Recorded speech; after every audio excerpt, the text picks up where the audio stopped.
Hey guys, I'm back with a quick video. I just wanted to go over how to choose the size of artwork that you need for your space. Sometimes this could be kind of tricky. You might have purchased artwork in the past and had it up in your wall, in your room, and not quite like how it's looking. So I'm going to go over a quick and simple rule for you guys to help you with this process. So I'll be showing you an example of what I did to determine the size of my gallery wall in my living room, but this right here is an example of what not to do when choosing artwork for a space. It's way too small. Artwork should take up to 4/7 or 3/4 of available wall space. The bigger the better is what I say.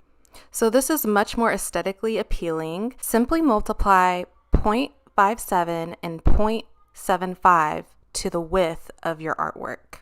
Here's an example. We're just using 100 for nice round numbers. So you end up wanting a piece of artwork that is at least 57 to 75 inches wide. Here's the wall in my living room, my gallery wall, and the measurement that I had was 189.5. And the measurement that I used for my gallery wall is 109 inches wide. Okay, so let's get into this math. 189 multiplied by those two figures I mentioned earlier brought me to 108 and 142. So I barely made it with the 109, but I did make it in that range. And that's fine because I plan on expanding this gallery wall as we take more pictures and grow as a family. And so as you can see here, my range is 108 to 142. So I have plenty of room to grow, and I honestly think there's nothing wrong with even going past that range. So like I said earlier, the bigger the better. I don't think there's anything wrong with even going bigger, but I'm kind of a minimalist, so I just wanted to do big enough, but not, overbearing, just to start out with. And so this is how I got my figure for my gallery wall.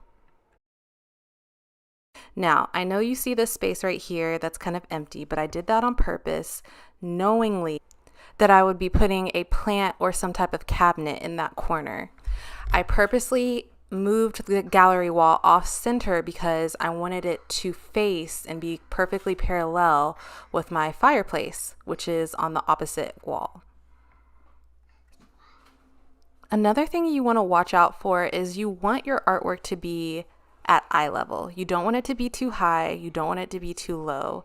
It should be at eye level, and it should be around 6 to 7 inches above any type of piece of furniture.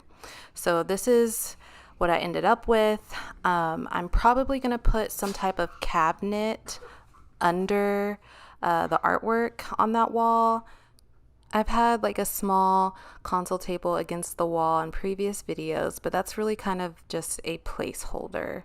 I hope I explained this process pretty simply. I mean, it's a real quick and dirty process. If anyone has questions or if I confused you, please let me know. I hope you guys can use this quick and easy rule to help decorate your walls. It can make a huge impact if you have the right size artwork in a space. Let me know if you liked this information, if you want me to do more, and let me know if you want more information on the gallery wall. I didn't get the whole process of creating the gallery wall on film, but I can try to give you a quick summary to help you guys. And don't forget to subscribe. Thank you for watching. Bye.